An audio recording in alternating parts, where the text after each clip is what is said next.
All right, we are live. Joining me today, a very special guest, Kate Pendoley. Kate, can you say a little bit about who you are and what you do for those who may not know you? So I am I'm currently at Hunter College, teaching at Hunter College in philosophy, and I work on questions about emotion. And I'm interested in the nature of emotions and also questions about how emotions interact with other kinds of mental states, and what that can tell us about what emotions are. So I'm interested in questions about consciousness, emotional feelings, what those are, as well as questions about like the role of emotion in our lives, and related questions about like what we can learn from emotions, and things like that. Interesting. So, I'm a little bit before we go into the specifics of some of the things you've worked on. I am curious a little bit about maybe how you arrived at this interest. Because I know you have like a background in, or maybe I don't know it actually, but I thought I did know that you had a background in maybe some kind of English. Maybe it's an undergrad or something like that. That's true. Yeah. So I was very lucky to be part of a poetry writing concentration at the University of Virginia with some really amazing teachers. Um, and so I originally was really interested in investigating like the nature of how we understand figurative language and that kind of thing, and that led me into questions about. I mean, I realized that those questions were like really philosophy of mind questions, Right. and that led me into thinking about emotional feelings, which are a big part of at least many kinds of figurative language stuff, Uh-huh. right? So, like, we think of them as being very evocative, and things like that. And so, yeah, so I became interested in um, what feelings are, how we can understand them, kind of through that route. I haven't really circled back to that question. Um, Okay. but that's kind of like That's what led you there anyway, yeah, though. yeah. I was interested in investigating. Yeah, I mean, in undergrad, I was studying these things very much in parallel because I was also a philosophy major. Yeah, Um, interesting. yeah. Yeah, I mean, I guess what I was wondering too is whether you thought, sort of, given where you are now in your research and sort of where you started or whatever, do you think that that way of addressing those kind of questions is helpful to understanding the emotions? Um, Oh, like from literature and things like that. yeah, and from Interesting. poetry or literature, just generally the evocative language. Yeah, maybe. I mean,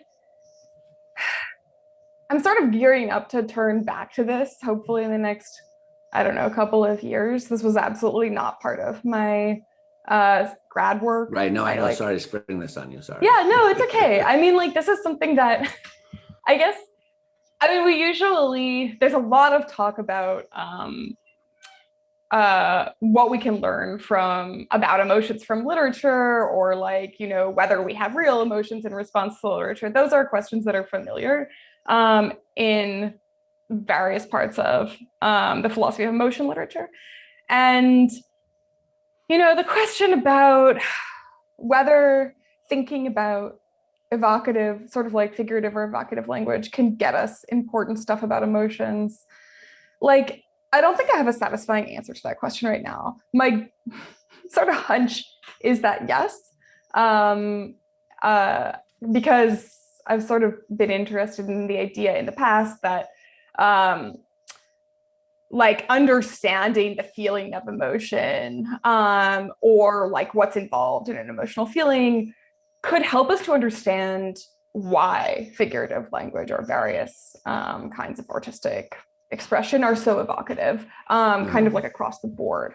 Um, yeah, and I was at one point attracted to the idea that there are important similarities between um, emotional feelings and like visual imagery or things like this. But that was kind of like my early hunch when I was just starting out. And those are after tenure thoughts to return to. Yeah. Okay, interesting. So so I know, well, maybe is it standard in the literature on emotions to talk in terms of emotional feelings in the way that you do? I don't, yeah. Sorry, go ahead. No, go ahead. Yeah, that Yeah, I basically don't was the question. tend to think so. Okay. I mean, I think that like I think that the kind of question that I'm interested in when it comes to emotional feelings, I mean, like I'm interested in what they are and how we should explain them. And maybe I don't want to say that's not what other folks are interested in looking at emotional feelings. But I think that I have some cat contributions. Yeah, I see some cats back there. Yeah, maybe I'll let him out so I can. Yeah, go ahead. No worries. Yes, no yeah, worries. yeah. Let me just get my assistant. The joys of live broadcasting. Yeah, exactly.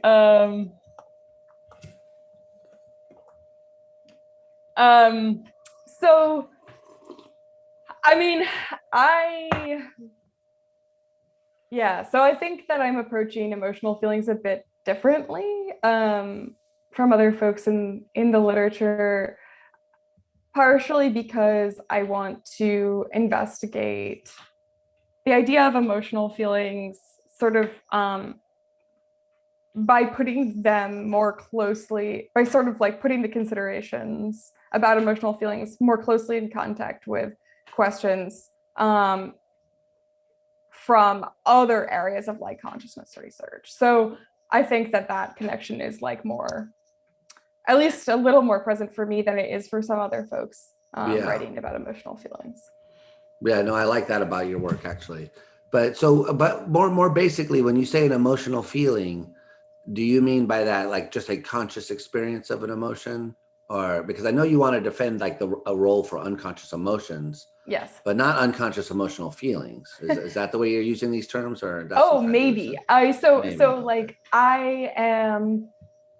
think that we should be, so part of the reason that people want to reject unconscious emotions sometimes is because they don't want to accept, they don't want to allow unconscious emotional feelings. That seems like a problem.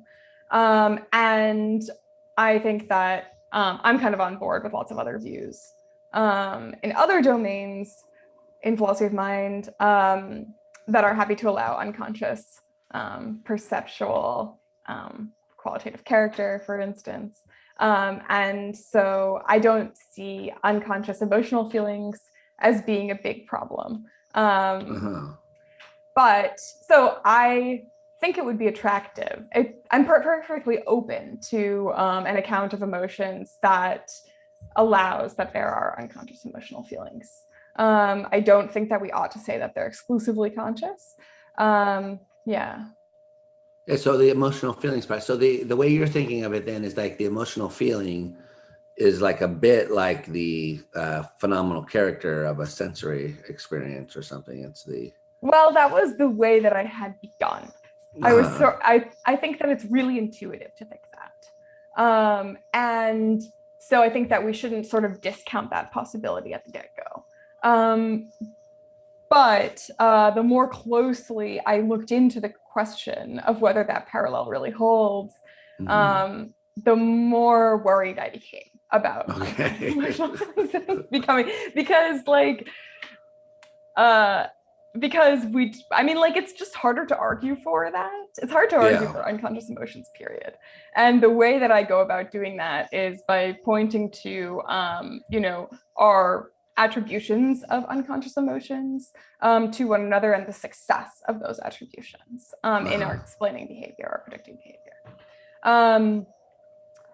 But we can't do the kind of thing that we can do for perception, where we sort of like, at least not in the same very reliable way, where we show you a stimulus, right? And then you respond, right? There are emotional stimuli, but they're not so uniform across individuals the way that. Yeah. And they're also pathetic and weak. I mean, you can't like really frighten someone or, put them in terror of their life ethically. So they have to be sort of weakened down in that sense. So this kind of goes with the quality space. You can't do one for emotions that you were arguing for in one of your papers, but this is a different way of using that same point here. Yeah, this is a different consideration against. So that's sort of like a background consideration is like, okay, so practically speaking, this is going to be tough because there's sort of this practical obstacle, which is that it's very difficult to present someone with the stimuli that would induce an emotional response in the same way that we can for something like a color qualitative character. Yeah. Do you think so? One thing that I was wondering about, this is sort of maybe too left field for what we're talking about, but one thing I was wondering about is like, what if you could do kind of a neurophenomenology? You imagine some distant future case where they are able to, stimulate the brain in various ways and map out the sort of resulting experiences or whatnot. Then could you do it? Could you build the spaces of emotions up that way? Do you think? I think it's possible. So I got a really great question about this in a talk I gave a couple of weeks ago. So like, and sort of to explain the idea, I'd have to back up a bit. Okay. But I think that, so what I say is that the feeling of emotion isn't going to clue us into the emotion we're having in quite the same sort of like fine-tuned way that, or at least it doesn't allow the very fine-tuned discriminations that on some views, the qualitative character of color allows us to perform, right? And so that's, depending on what you think about the relationship between the epistemic and the metaphysical, you might think that there are these, that the emotional feelings are sort of like fine-grained in a way that if we were able to do the kind of thing that you're suggesting, we would find that actually there are these fine-grained responses that are quite different. Right. So we may not be able to sort of describe the differences. That's part of what I say is like one reason against thinking that the emotional feelings play this kind of role for emotions that on some views qualitative character plays for perception, is that we can't describe the differences the way that, I say that we can't describe the differences. We sort of fall short in characterizing the nature of the qualitative character of an emotional feeling. If you think there is one, we fall short of sort of saying what the differences are, even though they seem to be very vivid to us. And the same is arguably true, right, in making fine-grained perceptual discriminations. Maybe you can't do that unless the colors are right next to one another, for instance. But when they are, you can do that kind of discrimination. So it might be that if we could sort of induce these emotional states, you could get a really fine-grained sort of thing that picks out emotional feelings that seem otherwise, that we don't have the resources to describe as being different. But I'm not sure that would then get us sort of the awareness of the emotional feeling in the way that it does for the sensory states. That awareness. Get us the awareness of it. What do you mean by that?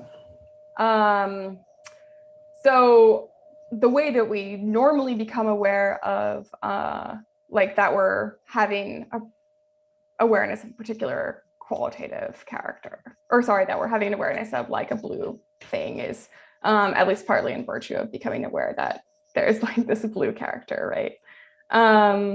And so not only does the blue character play this discriminatory role in allowing us to discriminate slightly different blues from one another, but also this is explains part of our awareness of what sort of what our mental state is. And I think that this may not be true for emotional feelings. Yeah. Which part? That, sorry, that we, right. So in emotions, we have a feeling, but usually, but even when we're aware, sorry, in emotions, we're normally aware of having a feeling of some kind, but we're not always aware of which emotion we're having on the basis of the feeling. And this is another reason for thinking that emotional feelings may be quite different from qualitative character or sensory states. So the idea here is that you have a kind of a state that you can recognize as emotional, but you can't say like, or is it even that you can't even tell if it's an emotion? Or is it just sort of some unsettled emotional state? And then so you sort of recognize that it's there, but you can't classify it any further. And so I guess the argument here is that, well, even in cases of sensory experiences that represent things that are vague, the parts are still kind of not vague. But here there's something that's literally vague about the experience itself, not just like the parts representing something vague, but in a distinct way. That's the way it seems to me, yeah. And that seems to be importantly disanalogous from the sensory case. But so could one respond? I mean, I'm not sure I have this view of the emotions. In fact, whatever. But I'm just curious about the sort of space of positions here. But could one say that maybe they're not? So okay. So what is this? What is this like? What does this show? Well, maybe what it shows is that they're not exactly alike, but maybe they're more perceptual like, more qualitative character alike than they are like these other things, as opposed to that, so maybe they're not exactly alike. Maybe in this one way, there's a vagueness and content difference or something like that. But why would that show that it's not like qualitative at all? Yeah. So, I mean, I think that it might not show that they're not qualitative at all. It certainly pushes against the idea of like a very, very a perfect parallel. Yeah, exactly. And I mean, so like another question here is whether is what the feelings are. And so if we could do this kind of like thing where we're able to induce an emotion in a really controlled way, that would help us in addressing these questions. But without that, right, like without that, when you look at the kinds of responding that people have when they're having an emotion, and also the way that people tend to describe the feelings, even though that's an imperfect way of getting at what the feelings are, right? It tends to be in terms of bodily stuff, and then in terms of intensity and valence. The bodily stuff doesn't track the emotions, so we don't have a particular pattern of responding that individuates the different emotion types, unlike what we tend to think, or what the so-called folk tend to think. Exactly. But like, for example, your heart rate will get quicker in a case of anger and fear. That's the sort of thing you're talking about. Yeah, that's the kind of thing, exactly. But so that's not going to do the trick. And then also, you're not going to get, right, like whatever valence is. And I don't think we have a totally settled picture of what that is, or whether it's like a unified kind. Right. Some people don't even think it's there, from what I gather. Yes. And then intensity, like whatever that's supposed to be, like neither of those is going to zero in on an emotion type. Right. And so like if these are all we have, it might be that we just don't have the resources for describing the emotional feeling. But combined together with because we our resources for describing color they fall short. Right. But at least we have reference to something out there. I But mean, some perceptible property. yes, Right. exactly. But But so maybe I'm not following what you're saying, but is the idea here, so in the emotional cases, we don't have, because I would have thought that, one way of, maybe I'm too brainwashed but one way I would thought is that, okay, so you have the fear. What is fear? It's a detection of something that's dangerous or harmful. That's at least part of it. And sadness, detection of loss, anger, detection of, someone morally infringing on you or something. But there's always something like that you can sort of say is the thing you're picking up on in the world, which is part, maybe not part of the emotional content or something, but at least part of the character of the emotion, the way you experience it.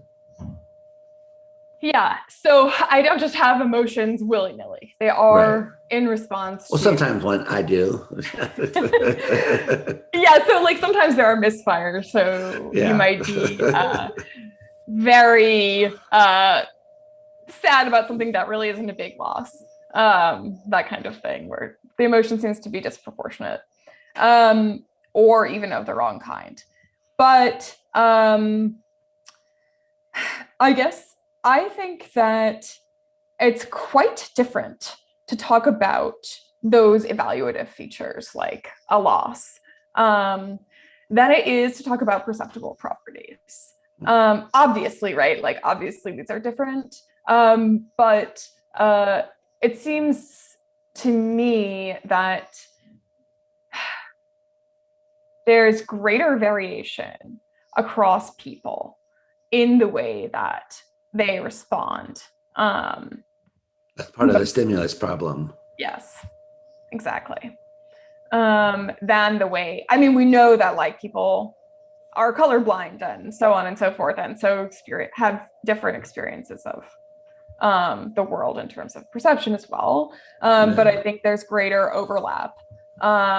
This is why people like Lisa Feldman and even Joe Ledoux, they say these emotions are not natural kinds. There's no unifying thing which connects all the different,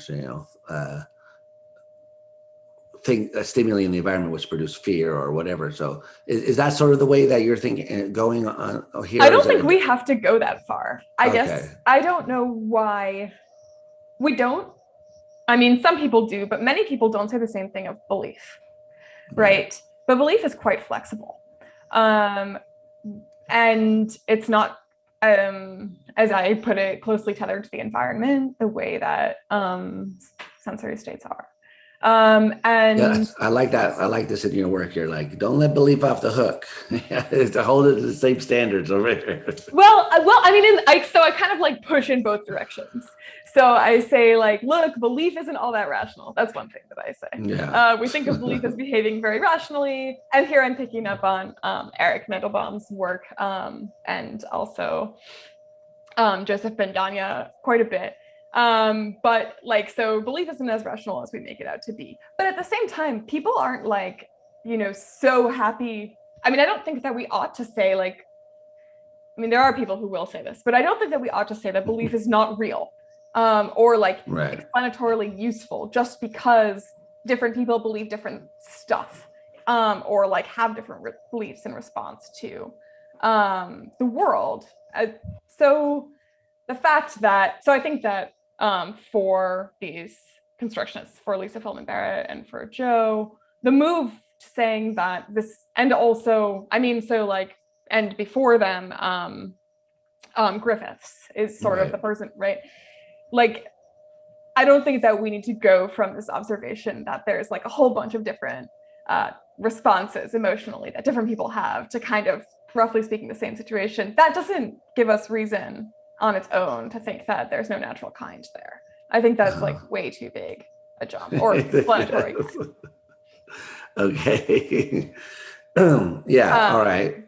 Because if it's useful, if we're actually getting something out of, attributing beliefs, if they are predictive and explanatory, um, above behavior, then that's a good reason to posit them. And So you want to chart like a middle way, or like a modified way in between the two yes, camps.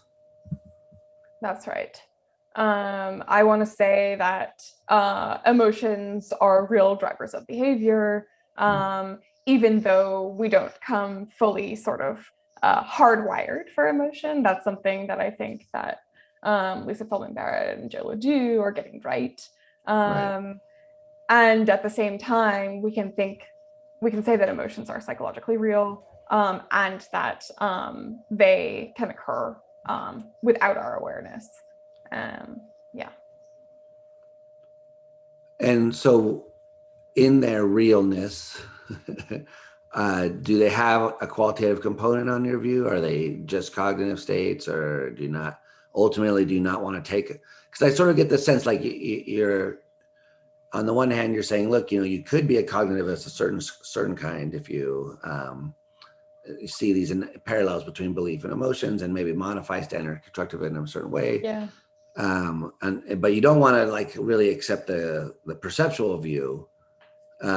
So yeah, what ultimately on your way of doing things do these states turn out to be?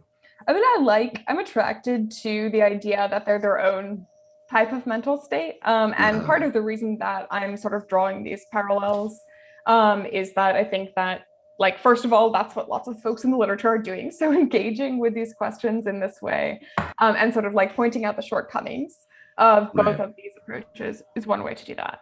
Um, and also, we have a much better I mean, yeah, these are, I think we have a better understanding of what's going on, at least in perception. And so sort of talking about putting Right. the question of emotion in contact with our understanding of perception can help to show something about the nature of emotion. I don't have a sort of like slogan about what emotions are. Okay. I'd love to have one. I don't have one now, and I sort of see that as like a long-term, A long-term goal. yeah, project. But Yeah. but I think that, like, aside from just intuition, I think it's hard to say that there's something properly qualitative about emotions. Mhm. And I don't want to just rely on intuition. What's the work Um, of the word properly what's there? the work of it? Um, Properly Maybe qualitative. nothing. Maybe that's talking loosely. There's nothing. Okay. Well, I'll tell you a little bit about what I have in mind. Like, obviously, your bodily response is part of your emotional experience. Um, and so that's going to be part of what you're experiencing when you're having an emotion. And it seems totally right to say that there's qualitative stuff going on in your awareness of your bodily response, or in the bodily response itself. And so like that's a reason for thinking that there is something qualitative going on with emotion, but Right. it's not an emotional, like, so I should have started out by saying, like, it's hard to put your finger on Mhm. um, a um, a proprietary quality for an emotion, Right. and Something that's that's the kind of thing. distinctive to only them. Yes. And I think that's a big part of the intuition that we have. Mhm. I think it's also part of folk thinking, like the intuitive folk picture, not just the intuitive philosopher picture. Just to Yeah. be clear, when you say it's part of the folk picture, what you mean is that that there is a kind of distinctive feel for each emotion. That's part of the folk picture. Yes. Yeah, I know, because I used to, I still think I can remember being one of the folk back in the days before I went to college, and I felt like yeah, this was common sense. I still feel like even after studying so much philosophy, I still want it to be true that the emotions are distinguished by Yeah, by I also by wanted their to be true. feelings. But it's like you're very pessimistic about them. You get a lot of reasons why this just doesn't seem to really be cutting it. I guess I'm like looking for reasons to take this seriously. No. And I, you know, okay, so I've said some stuff about the bodily stuff. Okay, that's compelling, but I think it falls short. And I also think that it might be that there's some kind of like imagery associated with our emotions. But I don't know that that's going to be so sort of, you might imagine that your body is responding in a particular way, even if it isn't. Right. Or you might have some kind of other associated imagery, right? Like thinking that anger is red or something like that, having that kind of thing that's activated. But none of that seems to be proprietary to emotion, even though it's got some qualitative character. And so that seems to be a So reason. when you, Yeah. so when you, well, how would I put this? When you on your accounts, when one become not you, but when one, yes, when we, the royal we, as a group, a species, become aware of the kind of emotional states that we're in, so introspectively, um, on your view, what is it? I'm having a bad job. I'm doing a bad job of expressing this question. Yeah, what do we latch onto? I guess is what I'm trying to ask. In introspection, that allows me to know, or that I'm angry at this moment as opposed to disgusted. Is there something, or is there not something on your view that allows me to do that? I guess like let me ask a question about your question. So Touche. do you mean like is there an underlying state? Because I want to say that there is a state Okay. that you are aware of Is for there sure. something I'm introspectively accessing, or is that's accessible? That's like cluing me into like what kind of state I'm in. That yes, I want to say yes to that. Okay. Um, and But it's not quite. It's not qualitative. Whatever it is I'm accessing. I don't think awareness of qualitative stuff is going to get you awareness. It won't like sort of zero in on the emotion that you're having. So I think that when you become aware that you're angry, for instance, it's not exclusively through awareness of qualitative features. Okay. Yeah. So you'll need other stuff like, I mean, what I think I like Joe's work on this, and I like your work with Joe about this. The idea that there's some sort of like representation of an emotion, or sort of like a model that's activated of a particular emotion, and or like a scheme in his terms. I like that idea that there's a scheme Okay. that's sort of going, um, and uh, and so when you're aware of being in a particular emotional state, I like the idea that you're aware of like whatever is involved in that. And it makes sense to think that there's a representation of anger, as well as perhaps um, sort of a beginning of an unfolding of like anger behavior. Um, So it has to. So it sounds. I mean, it sounds complicated. It sounds I like agree. you have to be aware of like a bunch of stuff going on in the environment and in you in terms of your behavior. Um, but it's not like you have to. It's not like you pick out. Oh, there's the anger. But like when you introspect and you say, how do you know you're seeing blue as opposed to red or something? It's not, you don't tell a story like that. What you say is, well, there's a certain way that blue appears and it's not the way green, red or blue appear differently, and I can pick them out. So you don't think it's like that with anger and disgust. No, I don't. Not even some more complicated version of that. You have to bring in all sorts of I don't know that you need to rely on contextual cues. I think that we do, okay, you don't have to go that far. but you don't have to be like, okay, what's going on in my environment? I seem to be having an emotion. What's going on in my environment that can clue me into which emotion it is? Sometimes that happens, but I don't think that it always does. Instead, you might sort of be aware Yeah. that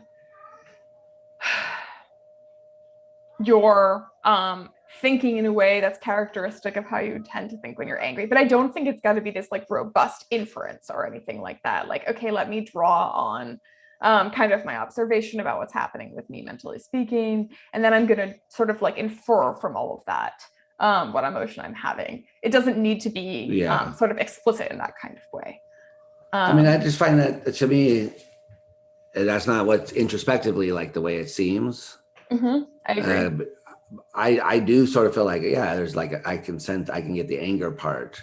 And I know I've talked with David Rosenthal, and I know you have too probably about this, but that he doesn't think that there's, much that distinguishes I think maybe he does think there is some kind of qualitative component to the emotions. I'm not sure. Do you, maybe I don't know. you don't know? Yeah, Okay. we've talked about this for years, and I am not sure Okay. Yeah. what his view about that is. I don't know. I don't know exactly. It doesn't fit. So, I mean, so one of the reasons that I was attracted to this question is that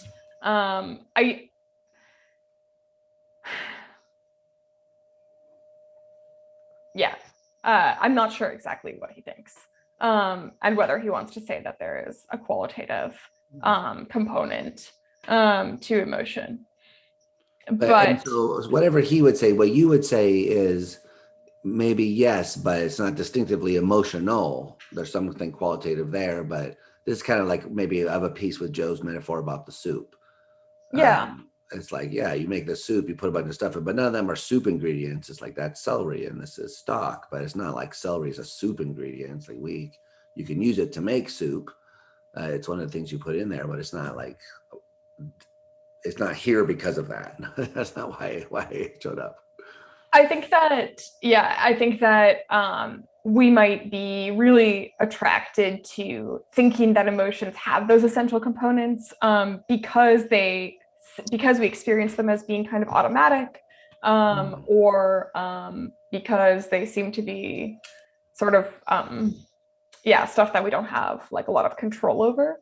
But I don't think that, and so like just like perception, they seem to happen to us. Right. And sort of come unbidden. And I don't think that, I mean, once again, pushing back on that with the idea of sort of paradigmatically cognitive states, they seem to happen to us as well, at least some of the time. Right.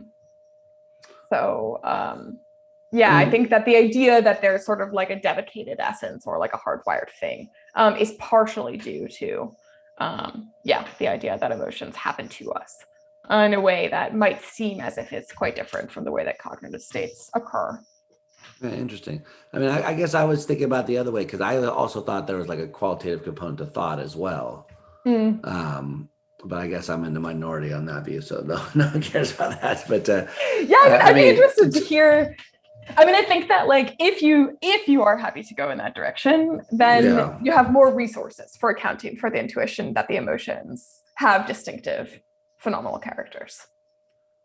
yeah, good because that's the way I would be. I mean, for me, it seems like if it's accessible by introspection, then it's gotta be because there's something consciousnessy involved. Because it would be weird for us to be like systematically wrong about this. Yeah, that's part of it, but also that's just how we know about things by introspection. And unless you have like some like displaced perception view, or there's other views about introspection, but yeah, it's like um, that's how we know about what's going on in there, or so it would seem. That's what I would want to say. And this is, I guess, so one of the questions I have for you is, if you have a view, like you take someone like Joe's view, and we don't agree, Joe and I don't agree on 100% everything, but we agree on a lot. But so you take a view like his, and he's going to say there's no unconscious emotions. Yes. There's all the schemas, there's everything that you like, but they're not unconscious emotions. And you're going to say, yeah, but they are unconscious emotions, though. And he's going to say, yeah, but that's a verbal issue, maybe, and it's dangerous to talk that way. So, I wonder, do you think my question is in 7 parts. No, just kidding. I wonder Yeah. I wonder if you think, on the one hand, that he's right that it's a verbal issue, And two, if you think that if he is, it is still better to talk in that way. And so anyway, yeah, I wonder what you think about that. Yeah. So I'm always worried that there's something important that I'm missing about this, but about this point that it's just verbal. But I don't think it is just verbal because, and I think we sort of talked about this a bit before, because what,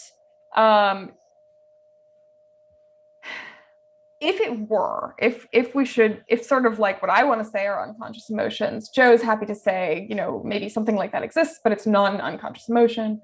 I think that this has implications for like how we contend with the emotions in practical, when it comes to like practical concerns, like coping. Because if you can have an unconscious emotion, then and maybe some of the ways that we cope with or modify or whatever our unconscious emotions are a little different than what we do for emotions that we're aware of. Right. But if they're sort of like within the same family of things, then perhaps we ought to be thinking about targeting the unconscious emotions with whatever this therapeutic stuff is that we think is appropriate to them. And I think that my reading of Joe on this point is that he's sort of saying like we ought to be targeting the conscious emotions largely, because that's like what is the distressing stuff. And like we care about feelings, we want to feel better. And so we should be sort of like targeting that stuff with our therapeutic approach. But it seems to me that, if we're right in attributing unconscious emotions, if emotions sort of drive behavior, even when we're not aware of them, and perhaps also drive sort of like unconscious thinking or patterns of responding, then we ought to be targeting those as well, not just our awareness of how we feel. And that should have downstream effects. My understanding of Joe's view is that he doesn't think we should be targeting that unconscious stuff. I don't know if that's the right way to think about what he thinks, because maybe you get that impression because he's on the warpath about the other side being neglected, so he's overemphasizing that we should take into consideration the subjective, the feeling component. But I think that he thinks that the two systems are so tightly biologically integrated that if you don't address both levels, then you're going to get influences from one to the other. So the feeling part can influence the behavior part, even though they're distinct. The feeling-y part, on his view, is in the prefrontal cortex, and the behavior parts in the amygdala, let's say, just for simplistic, oversimplify. For fear. So for fear, exactly. So you'll get some influences from the top part influencing that stuff down there. So if you're just messing with the amygdala, then the higher order systems can affect it. It's going to go back. And if you just mess with the higher order systems, then the lower order systems can affect that. And so I do think that he thinks you need to deal with both. I think, who knows? He says different things at different times, but my reading of him is that the danger here is that when you use the term unconscious emotion, people interpret that in a kind of first order way, if we want to use that language really quickly, whereby what we can mean by that is they mean, oh, here's an emotion which you are feeling, but just don't know you're feeling. So, and even though that's not what's meant by an unconscious emotion would be an emotion that you don't feel, or if it's an emotional feeling in your terms, it's one that you're not like experiencing at the moment. There's no emotional experience. But his idea is that whenever you use the word like fear or anger or disgust, people can't help it. It's like automatic. They think, oh, the feeling. And so it's a pragmatic concern. Yeah.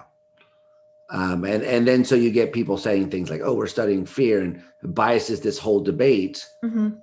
Like, for example, with the amygdala, and then so it doesn't even allow you to ask the question about, well, is the prefrontal cortex importantly involved in the feeling part or not, and is that important? I guess, yeah. So I have a few questions about this, like one of which is um, maybe maybe it's not fair, but like how much does this rely on fear as a model? Yeah. And like how does it sort of uh, how can it work for other emotions where we have not identified a low road and a high road Right. analog? Yeah. Exactly. Um, and I don't know that Joe is committed to this. I'm concerned that other folks who take this kind of approach, I think Scarantino kind of falls into this camp, although his view is a bit different Yeah. Totally. from But yeah. Joe's. Um, but like, if we don't have, I mean, and this is like familiar from Lisa Feldman Barrett and all of those kinds of people, but like, if we don't have evidence for a parallel or analog kind of low road, Uh-huh. then do we have to say that there's no unconscious emotion and that these are exclusively cognitively assembled states, as she would put it? Right. Right. And so, like, we are not going to be in a position to say that there's ever like unconscious sadness or unconscious anger if we aren't able to identify an analog of like the amygdala centered kind of like path for the unconscious emotions when it comes to the other emotions beyond fear. I'm worried about Right. that for this kind of response. And I also, I mean, I think that it's right to say like we've got to sort of approach things holistically when it comes to therapeutic approaches. That seems right. Yeah. Um, That's hard to disagree with. yeah. So I'm on board with that kind of thrust of the reply. But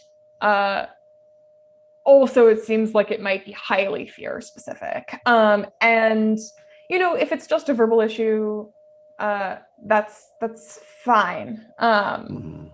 But I think because I guess I don't see why we and I'm I guess I don't see why we can't have sort of like unconscious thought like emotions. This sort of more thought like if you're talking about the high road in Joe's Uh, terms. what Why do you not? mean unconscious thought like emotions? Like ones that don't have like a bodily component? No, ones that aren't like involving a structure like the amygdala. Well, he thinks that you can. So if you have that case of I forget what her name is, but the one with the bilateral amygdala lesions, Yes. woman felt no fear or whatever. So she famously, people thought she didn't feel fear, but then they did find out she felt fear. It was under these very specific conditions. I think they were like suffocating her, some messed up Yeah. thing they were doing to her, Extreme. basically. And she reported being afraid. And there's this video of her, which I've seen, where she basically is talking about it, and she was like, I never noticed there's anything weird or unusual about my fear experiences. Like I just didn't. It just felt like fear. It was like Mm-hmm. she didn't notice that it was unusual. But Joe's view is exactly that. In that case right there, there's no amygdala around, and yet she does experience this fear. Um, Right, but I was talking about an unconscious, um, an unconscious fear that doesn't involve the amygdala. I mean, like obviously we're not going to be able to Oh, an rely on unconscious verbal one. Well, that's reports. not an example of an unconscious one. Yeah. But you would expect there to be an unconscious one, since on his view, that's not what the like relevant lower order state is. Yeah. Yeah. Okay. Yeah. But so what you're saying then? Let me reinterpret what you're saying. Sorry about that. You're saying that you would expect to find that, and we haven't seen a case like that where you have the lower the unconscious state that's in the cortex or something, as opposed to in the amygdala. No, I was saying why not think that you could have a more cortical response that's unconscious. Oh, yeah. The answer is he does think Yeah. that. Yeah. Um, but so then I guess I don't really, maybe I must be being dense here, so I apologize for that. But I don't really see like in what way you want to modify constructivism, because you say in a couple of places that it doesn't work. Um, be, but anyway, yeah. So can you tell us like how in your view do you think it needs to be modified? Yeah, well, I mean, like if it's really all verbal, then there is no real modification, and I'm Oh, just sort okay. of Oh, okay. pushing on saying that we ought to allow for unconscious emotions. Um, and if constructionism is happy to allow that, then that seems great. And But so so let me just push you on that a little bit. Yeah, why is it so important to have the unconscious emotions if you can do everything else without it? If it really is just a verbal issue, and if people like Joe think that you're doing more harm. Remember, I sort of secretly agree with you, so I'm playing devil's advocate. But like people like Joe think you're doing more harm by talking this way. mm-hmm. But when you say like an unconscious emotion, you don't mean like an unconscious of something that you're feeling but just unaware of feeling, like an overflow type thing. No. You mean the other thing.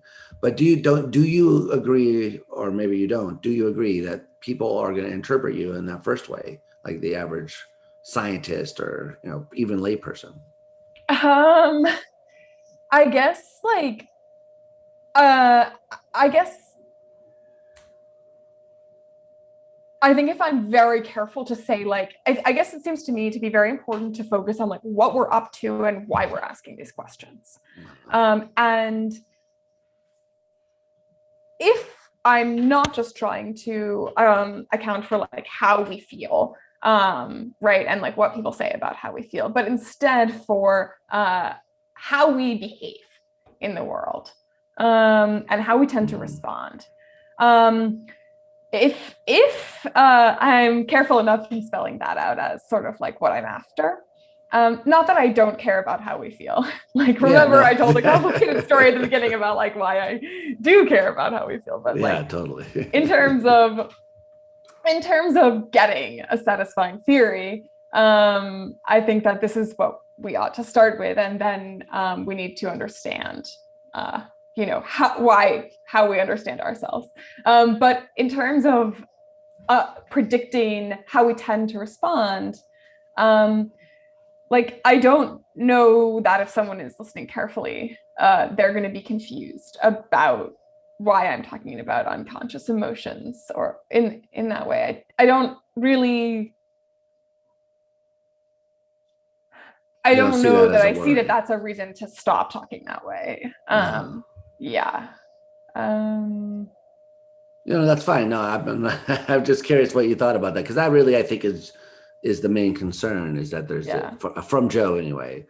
But like I said, I agree with you. I think that we can, as long as we're very careful, um, I mean, to my distinguish the like two sense of uses. Lisa Feldman Barrett is that she is digging much more deeply. I mean, for what it's worth, I think that she's more attached to the idea that there are no unconscious emotions because of feelings. But maybe she would be willing to say that this is really a verbal issue as well. I don't know. Yeah, my impression is not. But anyway, Yeah, it would be interesting to talk to her and find out why she thinks that. Um, I know from having seen some of her interactions on Twitter and read some of her stuff that, yeah, her main thing is that it's not a natural kind. There's no unifying state. Um, but that's a different question about whether those yes. things can occur in their Yes. varied ways unconscious. I do think that they tend to go together. The idea that like we could find a natural kind, Uh-huh. and all of this, like that seems to me to be tied up with this idea that there is an unconscious emotion for lots of people. I guess maybe not so much for Joe, but um, I think that basically, right, like it's a question about like what evidence do we have to posit this state, and Mm-hmm. if we could find um, hardwiring that corresponded with each emotion type, and if we could find that kind of responding, in the absence of reportability or whatever. Which like we can for some states. But I mean, fear is great. And Hawkwon has, right, like this work on unconscious fear conditioning and Right. exposure therapy and stuff. But it seems to me that No, I know there's a line in all of Joe's work where he's like, "Oh, this could be extended to the other emotions, but here we'll just look at fear." But what you're saying basically that's maybe too quick. I guess I don't know why we should have to. Like, I think that there's sort of a background theory about, and this is why I sometimes have said that I think that this is kind of relying on a perceptual picture of the mind, Right. even though this is not a perceptual No, detail. exactly. Right. Because the idea is like, okay, there's going to be some kind of hardwired natural kind that we could find. And if instead an emotion is something that you develop in this way that's quite sensitive to expectations and norms about how we tend to respond and things like that, then right, why should we think that that is a picture of emotion which wouldn't allow for unconscious emotions? I mean, like maybe, yeah, so like maybe Joe is going to say like, well, we really just have to be careful about this because of how people are going to interpret what we're saying. But insofar as like what a mind does socially is help us to respond, it makes perfect sense to think that some of that is going to happen like below the threshold of awareness. Right. And if emotions are doing that, then it makes like are in service of helping us to respond socially, then it makes perfect sense that some of that's going to happen, at least to me, below the threshold of awareness. Yeah, I agree.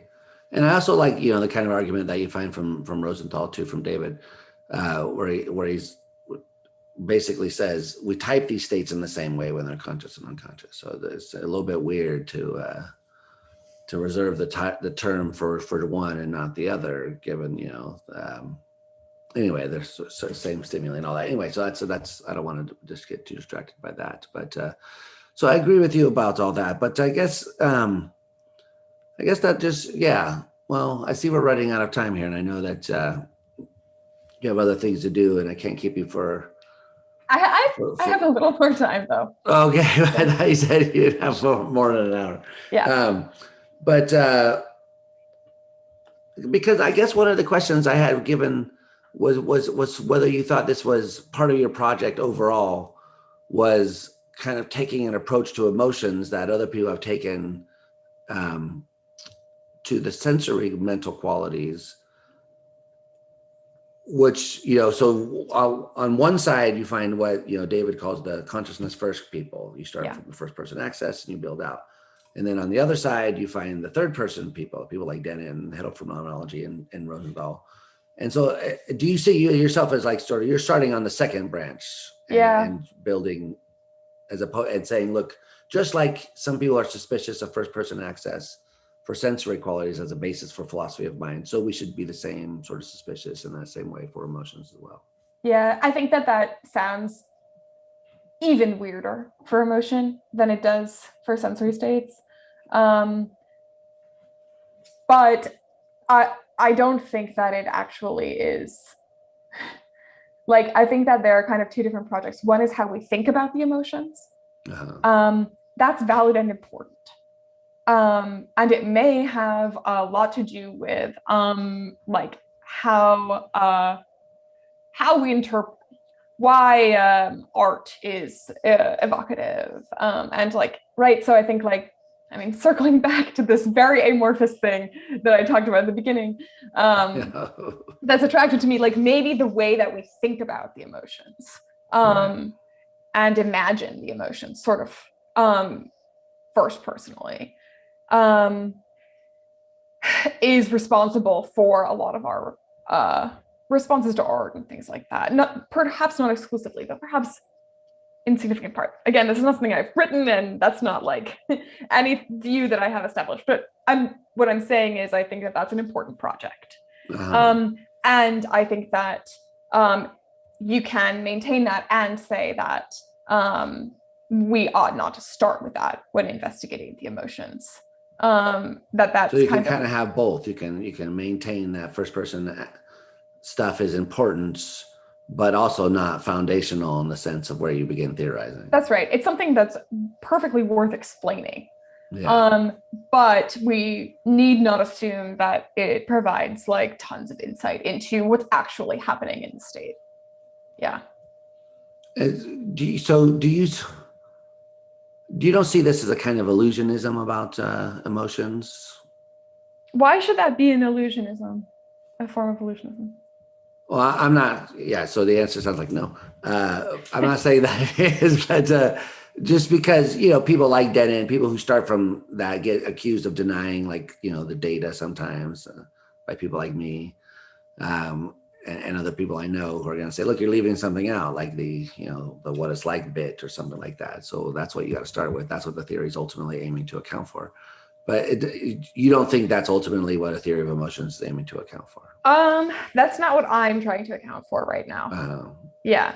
I don't know that it's like, I mean, so like where I stand now is that I'm open to the idea that these two, what I've described as like these two sort of ways of investigating the emotions, may be close. I have may sort of like be part of one project. Right now, though, I have doubts about whether the way that we think about our emotions um, is really hooking on to our emotion, the underlying state, in the way that we might be inclined to think that it does, because of the disanalogies with sensory states, for one thing. Yeah. So, like for instance, when someone like me says, "Well, by introspection, I sort of seem to see there's a qualitative thing there that distinguishes anger from disgust," you're saying that might be that sort of that's a mistake. I'm saying it might be a mistake. Yeah. Yeah. And the reasons for it, like, I mean, I think it's an important question and one that I don't have an answer to. Why that seems to be qualitative. I mean, like, Right. this is the question that like motivated all my getting into this to begin with. Um, and I don't feel that I have a complete answer. Like, if it turns out that we want to think, yeah, if it turns out that we ought to think that this really isn't qualitative, why does it seem qualitative? Right. Um, and like, is this the only kind of case where it does, where there is that sort of mismatch? Well, And that's what sort of why I was thinking about the illusionism business, because one way of reading the illusionists, I mean, who knows, because they say different things, but one way of reading them is like, well, we think they're this thing called phenomenal character. It's not really there, but introspectively, it seems like there is this thing, but we're mistaken. There is something called experience, but it doesn't have these properties. mm-hmm.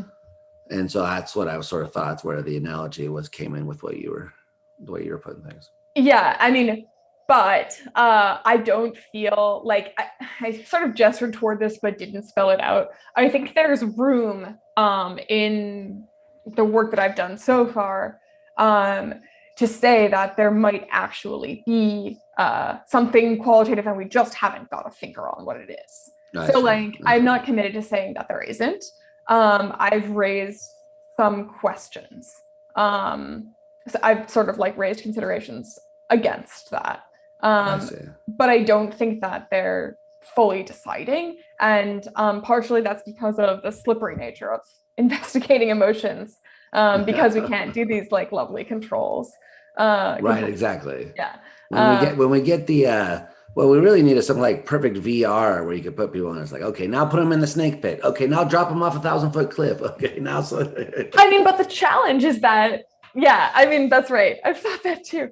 But the challenge is that different people will respond differently. And so you've got to tune it up for each individual. And I mean, Yeah, it's like costly. we could do that, but yeah, that's very labor intensive. So yeah, frustrating, but So also how do you? So if the emotions are not individuated by how they feel, then I know that it's something about their behavior that's going to do it. But like, what behavior? So how do we individuate the emotions? Like, what is the difference between anger and disgust? It's one is that there's retching involved, and the other is so it's like I obviously mean, it's there is partially enriching the every bodily time though. stuff. Yeah. Yeah, exactly. There's not retching every time. So how do is so maybe this is why I was thinking you could be pushed into the more, at least the Feldman Barrett category of there being no natural kind. Hmm. Because are the borders here so loosey goosey? Is that's a technical term, by the way? Loosey goosey. Yeah.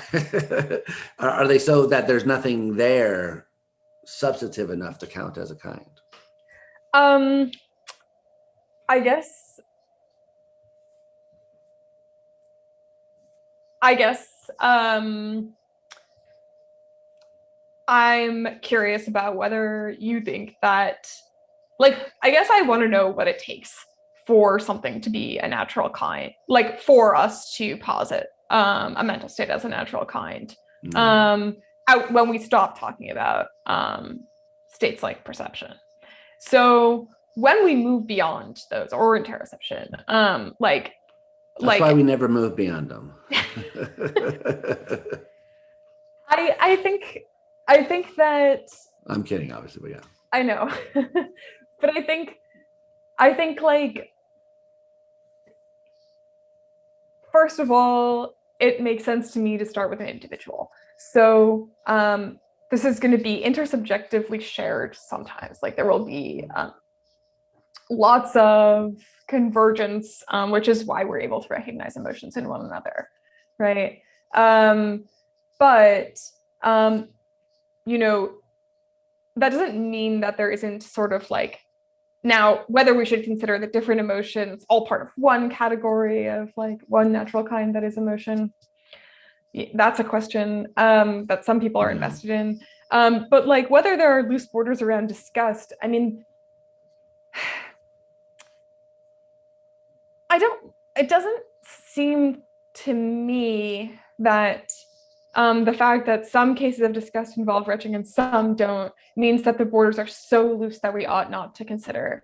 Like, if we're able, I mean, once again, and this sounds like really behaviorist, but if we're able to sort of like understand and interpret one another's behavior and make, successful predictions on the basis of these kinds of emotion attributions, then it seems like there's something that's happening that is driving behavior in a way that you know is coherent enough to call a unified state.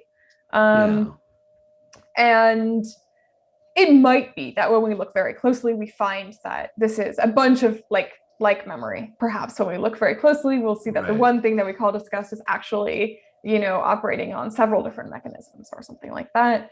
I don't know that we're in a position to answer that question for most emotions. I think that Joe thinks we're in a position to say something like that for fear, Yeah. maybe. Um, but But then, so what is the difference between fear and disgust and anger on your way of doing these things? Is I it just don't like a think package? So that's sort of what you were saying, basically. Like if you kind of have like this homeostatic cluster view, maybe, of natural kinds, and maybe that's the sort of thing I'm talking about. It's just kind of this general clustery feature. Is that sort of where you were yeah, that's heading? where I lean. Mm-hmm. Uh-huh. Mm-hmm. And um, yeah, I somebody asked me recently about necessary and sufficient conditions for emotions and like whether we should be really disappointed that it's looking like we're not going to get those. And I'm not really concerned about getting necessary and sufficient conditions for emotions as a class, nor Okay. for individual emotions. But yeah, so for sure, this kind of clustery picture seems like the right way to go. I mean, like at this point, the way I see things is I'm sort of like pointing to what we should go about explaining, Uh-huh. rather than like a characterization of like what the thing is that underlies I the thing see. that we're trying to explain. Yeah, that's sort of where I see my work now is So pointing it's like meta, kind of meta, yeah. uh, Like, how should we go about studying this stuff? meta methodology or something. Yeah, I guess so. Yeah. Okay, interesting. I mean, I like the idea, but I guess I'm always suspicious of views that try to approach consciousness without starting with the consciousness bit. Um, but is there, Yeah. So why? I know you've given some arguments already. We talked about that, but other than that, is that the whole case against the starting from the inside bits? Like my feelings paper, is that the whole case? Yeah.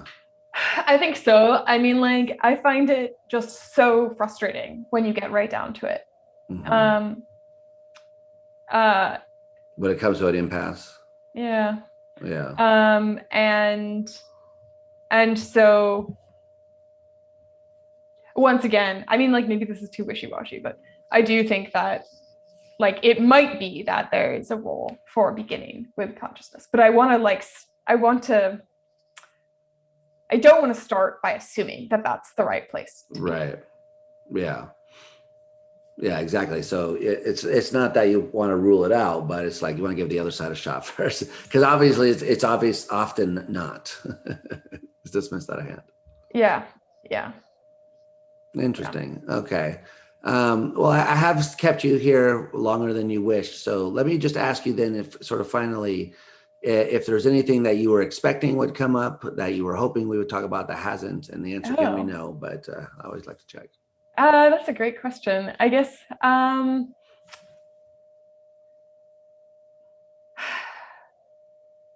I don't know. I think I sort of imagined that I would be giving you like the spiel from my feelings paper, and talking about the ways that I think uh, it should be developed. But um, You can still give me the spiel if you want to.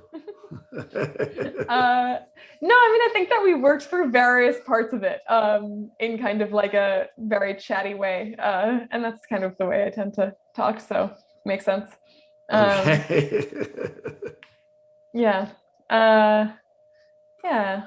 I mean, it's really fun to get to talk about emotions and consciousness. I mean, I think people are having this, you've been having this conversation about emotions and consciousness for some time, but um, I mean, I think it's fun to get to talk about it. I think it's a bit new.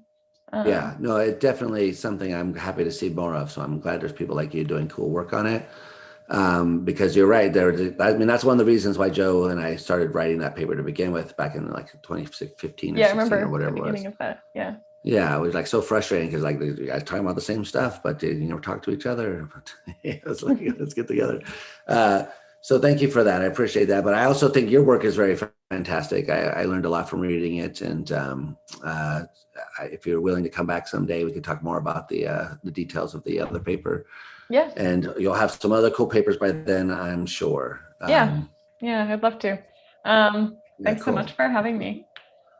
Cool. All right. So hang on just a second. I'll say bye off air, but thanks again very much. Appreciate it. All right. We're free.